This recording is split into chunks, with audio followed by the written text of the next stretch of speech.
प्रायोजक NAC A++, Guru Kashi University, empowering youth, empowering India. मशहूर shooter और coach Jaspal Rana का 49 साल की उम्र में निधन। दिल्ली में ली आखिरी सांस, पीएम मोदी ने जताया दुख। मोदी सरकार के 12 साल पूरे होने पर आज पंचकुला में बीजेपी की प्रेस कॉन्फ्रेंस। मुख्यमंत्री नायब सिंह सैनी गिनाएंगे सरकार की उपलब्धि। हिमाचल के नाविक की हॉर्मुज में अमेरिकी हमले में मौत। मुख्यमंत्री सुखविंदर सिंह सुक्खू ने की पीड़ित परिवार से बात, दी सांत्वना। झांसी में जिम मालिक की हत्या मामले में आरोपियों की तस्वीर जारी, पहचान अभी भी बाकी। सोनीपत में शराब कारोबारी के घर पर फायरिंग, आपसी रंजिश में हमला करने के आरोप। फायरिंग का सीसीटीवी भी आया सामने। हरियाणा हिमाचल में बदला मौसम, कई जगहों पर हुई झमाझम बारिश। गर्मी से मिली राहत, सोनीपत में जल भराव से बड़ी आफत। इस न्यूज हेडलाइंस के प्रायोजक NAC A++, Guru Kashi University, empowering youth, empowering India.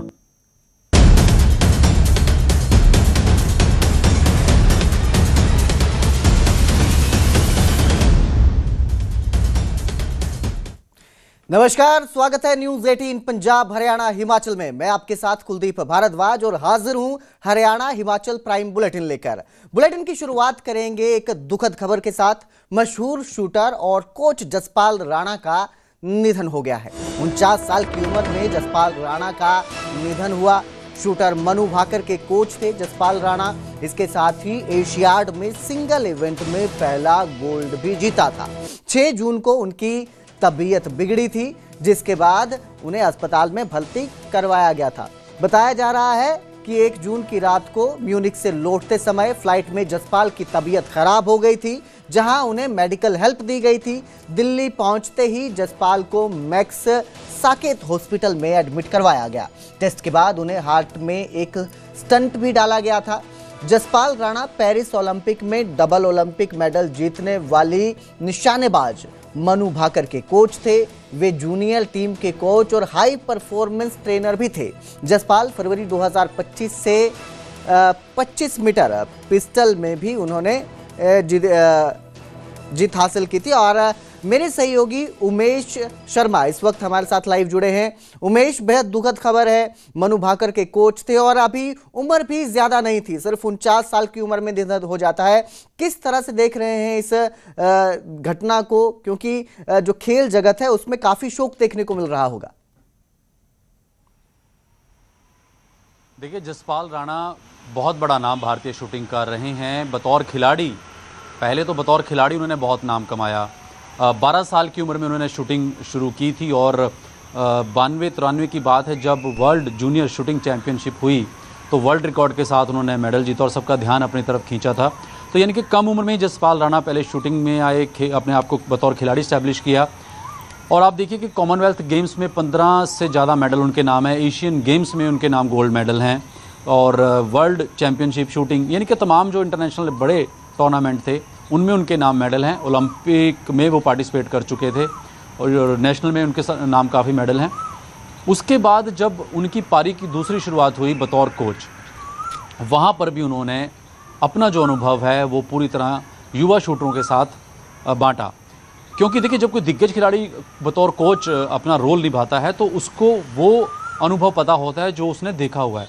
जब आप बतौर खिलाड़ी निशाना साधते हैं तो वो जो प्रेशर है, वो जो दबाव है और वो जो स्किल्स हैं, तो बतौर कोच उन्होंने उन शूटरों में डाले। और मनु भाकर का उदाहरण बार बार दिया जाता है। Double Olympic medallist Manu Bhaker के वो कोच रहे और 10 मीटर एयर पिस्टल, 25 मीटर की जो उनकी कैटेगरी थी उसमें वो कोचिंग थी और हाई परफॉर्मेंस टीम के साथ वो रहे। उनका जो ग्रुप था वो एलीट खिलाड़ियों को कोचिंग देना। और इतना सारा अनुभव जब एक खिलाड़ी के पास हो तो जाहिर तौर पर ये जो नुकसान हुआ है उनके निधन से भारतीय शूटिंग जगत को, तो अभी ना जाने कितने और खिलाड़ियों से उम्मीदें थी उनको और देश को, जो उनके अंडर ट्रेनिंग करके भारत के लिए मेडल जीतते। महज 49 साल की उम्र में जसपाल राणा के इस तरह से चले जाना। मैं सुबह अवनीत सिद्धू से बात कर रहा था कुलदीप, जो ओलंपियन शूटर हैं, मेडलिस्ट हैं, भारत के लिए काफ़ी मेडल जीते।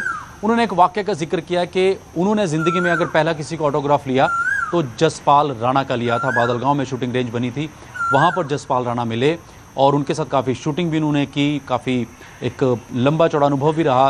अवनीश सिद्धू एक बहुत बड़ा नाम है भारतीय शूटिंग का। तो आप सोचिए कि जो खिलाड़ियों के साथ खेले हैं या उनके अंडर ट्रेनिंग की है, जो उनके साथ रहे हैं, कितना बड़ा दुख उनको पहुंचा होगा। जितेश कौशल का मैं जिक्र करूंगा, उनके अंडर ट्रेनिंग की है। अंजू मौदगिल से मेरी सुबह बात हुई, वो देहरादून में, क्योंकि अभी कैंप लगे हुए हैं तो जो खिलाड़ी हैं वो नेशनल कैंप में हिस्सा ले रहे हैं। तो दुखद बहुत बड़ा झटका भारतीय शूटिंग के लिए जसपाल राणा का जाना, और जिस तरीके से वो खिलाड़ियों को तैयार करते, देखिए उनका एक स्टाइल था, इसमें कहने में कोई शक नहीं होगा कि उनका एक स्टाइल था कोचिंग देने का। कई बार मतभेद भी हुए, चाहे खिलाड़ियों के साथ हों या फेडरेशन के साथ हों, लेकिन फेडरेशन को और खिलाड़ियों को फिर भी भरोसा था, क्योंकि उनकी कोचिंग में, उनके कोचिंग के स्टाइल में एक अलग उनका एक नज़रिया था। और मेडल जब वो परफॉर्मेंस में तब्दील होता है तो जाहिर तौर पर वो भरोसा और बढ़ जाता है। तो बहुत बड़ा नुकसान जसपाल राणा के इस निधन से भारतीय शूटिंग जगत को पहुंचा है। जी बिल्कुल उमेश, और ना सिर्फ कोच के रूप में अगर हम देखें तो खिलाड़ी के रूप में भी उन्होंने शानदार प्रदर्शन किया है। एशियन गेम्स में मेडल हासिल किए हैं, गोल्ड हासिल किए हैं। खिलाड़ी के रूप में भी बेहद ही शानदार प्रदर्शन उन्होंने अपने जीवन में किया है। किस तरह से आप देखते हैं कि एक खिलाड़ी के बाद जब वो कोच बने थे, उसके बाद जो उनके खिलाड़ी साथी हैं उनमें किस तरह का माहौल देखने को मिल रहा है? ये देखिए 92 से 2006 तक वो जब खिलाड़ी रहे और इंटरनेशनल मेडल्स उनके नाम लगे, वो उनकी एक स्टार प्लेयर की छवि बनी थी जसपाल राणा। कोई छोटा मोटा नाम नहीं था जसपाल राणा का। एक स्टार प्लेयर इसलिए बने थे कि लगातार कॉमनवेल्थ गेम्स में मेडल की झड़ी, एशियन गेम्स में मेडल उन्होंने जीते और इंटरनेशनल टूर्नामेंट्स में मेडल जीते। तो उसके बाद उनको द्रोणाचार्य अवार्ड भी मिला मनु भाकर को, जो उन्होंने कोचिंग दी, और लगातार वो टीम से जुड़े रहे, लगातार वो कोचिंग के प्रोसेस में आए और टीम से जुड़े रहे, खिलाड़ियों को तैयार करते रहे और अपनी जो एक कोचिंग शैली जिसका मैं जिक्र भी कर रहा था उसके लिए जाने जाते थे। झटका इसलिए मैं बार बार कह रहा हूँ कि देखिए महज उम्र चाहे 80 साल हो या 49 साल हो, एक इतने बड़े खिलाड़ी का एक्सपीरियंस जब जूनियर खिलाड़ियों में जाता है, जो 18, 20 साल के खिलाड़ी उनमें उनको तराश रहे थे। ये प्रोसेस होता है किसी भी खेल का, जब इस तरह से एक बड़ा खिलाड़ी कोच के रूप में काम करता है तो उसका अनुभव मिलता है और फ़ायदा मिला भी। भारतीय खिलाड़ियों के मेडल भी आए और वो एक बहुत बड़ा नाम था। मैं इसलिए अवनीत का जिक्र कर रहा हूँ कि अवनीत ने कहा कि अगर पहली बार मैंने किसी का ऑटोग्राफ लिया तो वो जसपाल राणा थे। तो सोचिए एक कितनी बड़ी छवि जसपाल राणा की रही होगी भारतीय शूटिंग जगत में। जी बिल्कुल, बहुत बहुत शुक्रिया हमारे साथ जुड़ने के लिए उमेश। तो फिलहाल जो है बेहद दुखद खबर है और पूरे खेल जगत में शोक की लहर दौड़ पड़ी है जिस तरह से निधन होता है जसपाल राणा का। बुलेटिन में आगे बढ़ेंगे, अब बात करेंगे पंचकुला की, जहां आज बीजेपी की प्रेस कॉन्फ्रेंस है। मोदी सरकार के 12 साल पर यह प्रेस कॉन्फ्रेंस की जा रही है और इसमें मुख्यमंत्री नायब सिंह सैनी सरकार की उपलब्धियां बताएंगे। दोपहर 1 बजे प्रेस कॉन्फ्रेंस शुरू होगी, जिसके बाद मोदी सरकार के राज में कितना कार्य किया गया है, क्या क्या उपलब्धियां हासिल की गई हैं, मोदी नेतृत्व में देश किस तरह से आगे बढ़ रहा है और कौन कौन सी योजनाएं जो जनहित में हैं वो मोदी नेतृत्व में बीजेपी सरकार जो है वो लेकर आई है, इसके बारे में जानकारी दी जाएगी। हरियाणा के मुख्यमंत्री नायब सिंह सैनी ये प्रेस कॉन्फ्रेंस करेंगे जो दोपहर 1 बजे शुरू होगी।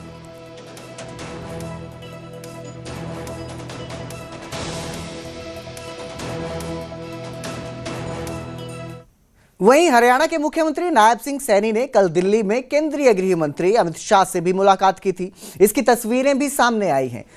आपकी स्क्रीन पर ये तस्वीरें आएंगी, आप देख सकते हैं। अमित शाह केंद्रीय गृह मंत्री हैं, हरियाणा के मुख्यमंत्री नायब सिंह सैनी एक तरफ हैं, दोनों की मुलाकात होती है और इस मीटिंग को काफ़ी सौहार्दपूर्ण बताया गया है। और आप देख सकते हैं कि एक भेंट भी दी गई है जो है मुख्यमंत्री की तरफ से केंद्रीय मंत्री अमित शाह को। तो ये मुलाकात होती है, सौहार्दपूर्ण ये मुलाकात रहती है और कई विषयों पर इस दौरान बातचीत भी मुख्यमंत्री नायब सिंह सैनी की तरफ से की जाती है अमित शाह के साथ।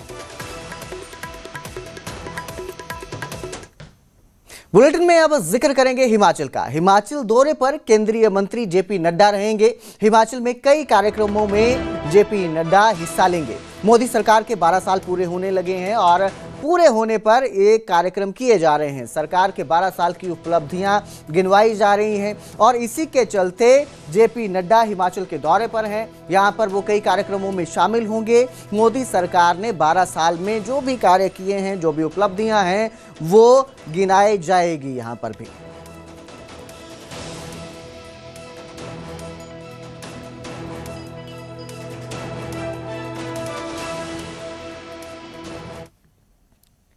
तो वहीं हिमाचल के नाविक की अमेरिकी हमले में मौत हो गई है। पीड़ित परिवार ने पार्थिव शरीर लाने की मांग की है।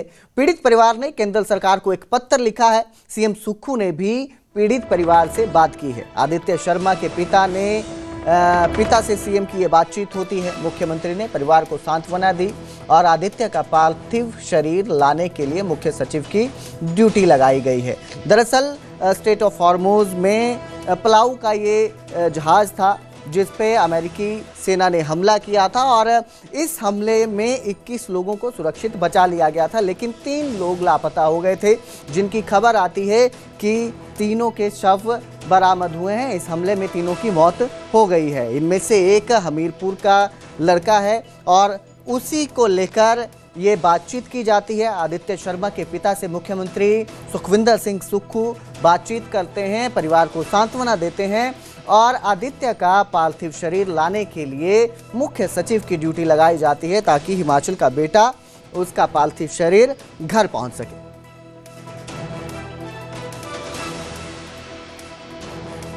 यहाँ पे ऐसी हिम्मत रखनी है आपने कि जीवन है, भगवान ने पता नहीं कितने दिन लिखे थे। इसको हम यही कह सकते हैं। कभी कल्पना भी नहीं कर सकते थे कि ऐसा अटैक होगा हारमोज में और बेचारा हमारा हिमाचली बच्चा अपनी जान गंवा बैठेगा। कोई सोच भी नहीं सकता था ये।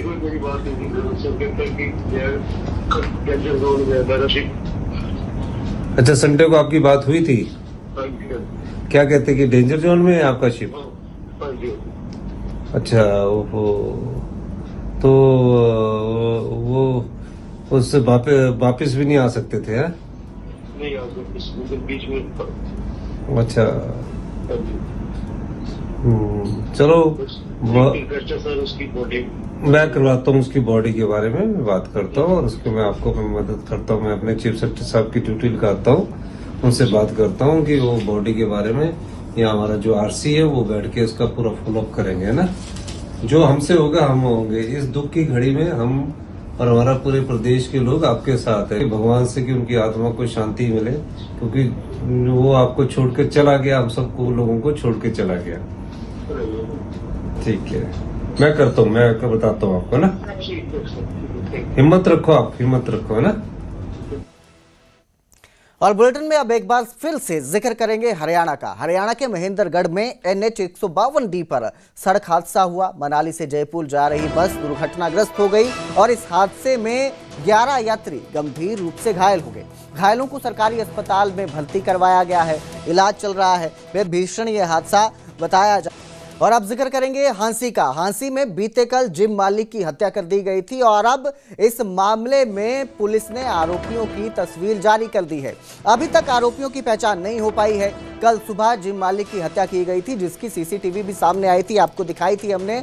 और तो उधर सोनीपत में शराब कारोबारी के घर पर फायरिंग होती है। आपसी रंजिश में हमला करने के आरोप लगे हैं। फायरिंग का सीसीटीवी भी सामने आया है और पुलिस ने मामले में 7 लोगों का नाम दर्ज किया है। गंभीर ये मामला है, 7 लोगों पर मामला दर्ज किया गया है पुलिस की तरफ से।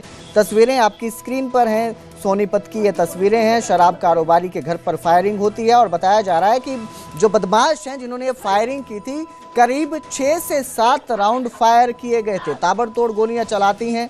इसके निशान घरों की दीवारों और खिड़कियों पर भी देखे जा सकते हैं, शीशों पर देखे जा सकते हैं।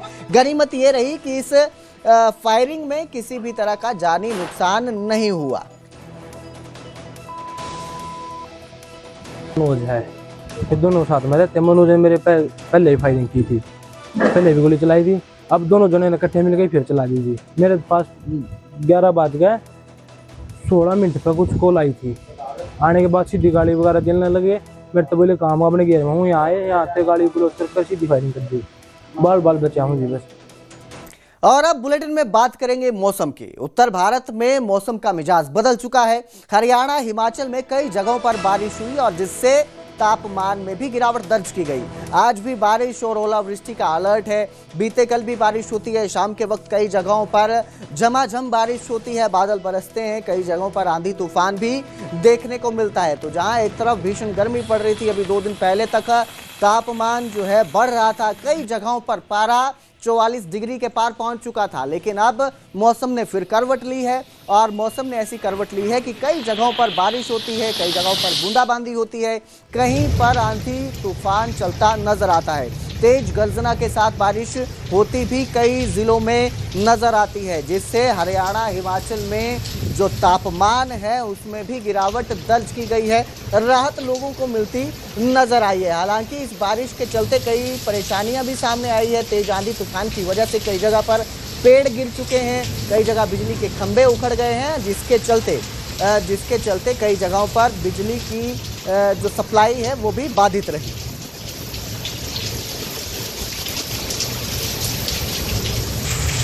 उधर बारिश के बाद पहाड़ों में मौसम गुलजार हो गया है और हिमाचल में टूरिस्टों की संख्या लगातार बढ़ती जा रही है। ऐसे में शिमला में तो फिलहाल इस बुलेटिन में इतना ही। आप बाकी की खबरों के लिए देखते रहिए न्यूज़ 18 पंजाब, हरियाणा, हिमाचल।